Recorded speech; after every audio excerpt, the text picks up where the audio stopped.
Oh God. Who doesn't love a fresh fruit-filled dessert straight out of the oven? But there's a secret to getting those pieces of fruit evenly suspended throughout your desserts. I'm gonna show you the tips to make it happen. But before I do, be sure to smash that subscribe button just below so that you don't miss any videos in the future. And you can find this exact strawberry and cream recipe on southernliving.com.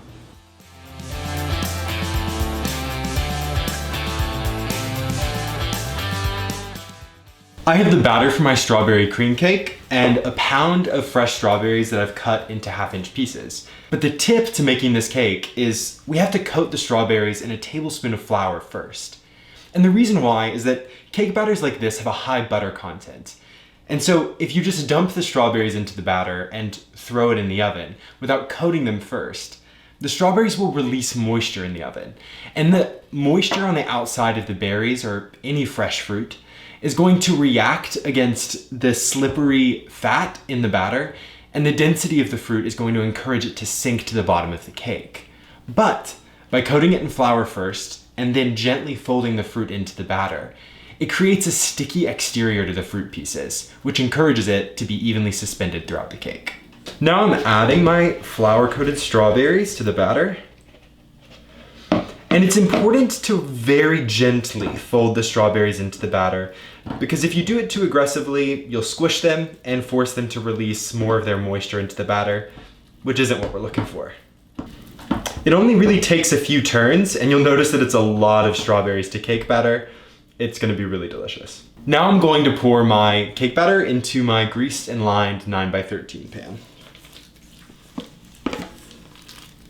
All right, and now I'm simply spreading the batter around to make a nice even layer.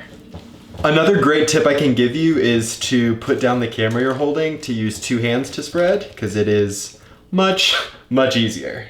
I'm setting aside my cake batter, and I'm now making the second part of the batter, which is really the second tip of this cake recipe. And it's a crumble that is buttery and sweet and spiced with just a little bit of cinnamon.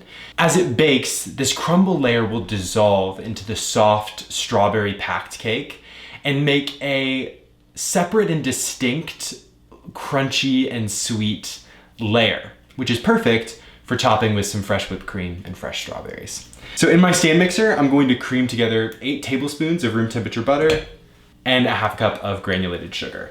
And the proportion of butter and sugar to flour is what will make this topping more crunchy and crumbly than the cake underneath it, which is more soft and velvety.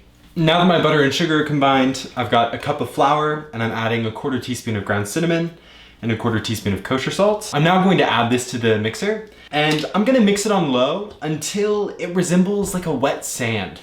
You can see here that it's a nice sandy texture. It's kind of moist to the touch, and it's perfect to crumble over our cake. I'm now gonna spread my sandy mixture all over the top of the cake.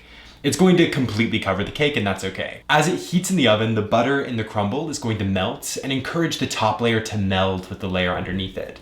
But the high ratio of sugar to flour is also going to make the top layer extra crunchy and crisp, making 2 distinct textures for a cake that's honestly perfect to be topped with something like whipped cream. And you may feel like you're smothering the cake with this crumble, and that is okay.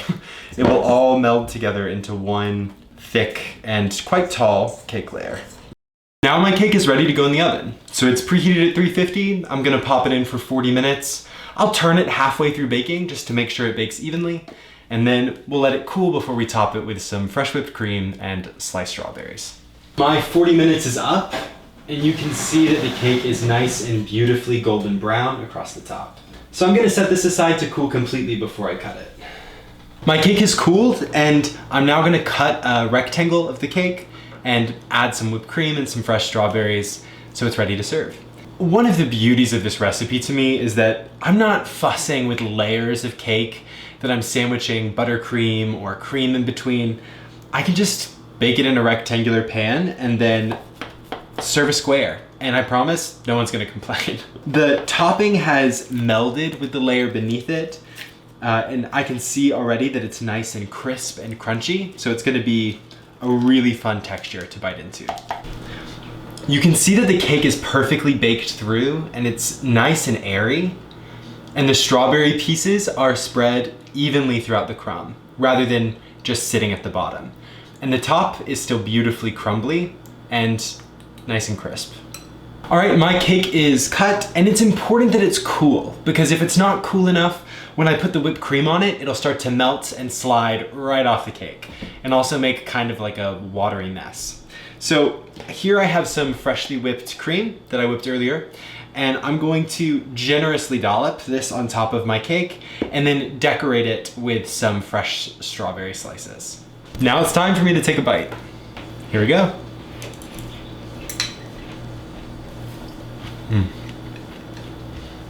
It is so buttery and rich. It kind of reminds me of a strawberry shortcake, but with a much more tender crumb. And the top is crisp, and it dissolves in your mouth as you chew, but gives a little bites here and there of something just a little bit crunchy. And then obviously, with any strawberry dessert, mounds and mounds of whipped cream really help to just bring it home. I recommend this any day of the week. It's very delicious. I'd love to hear what your comments are, and I'd love to hear how your bakes turned out.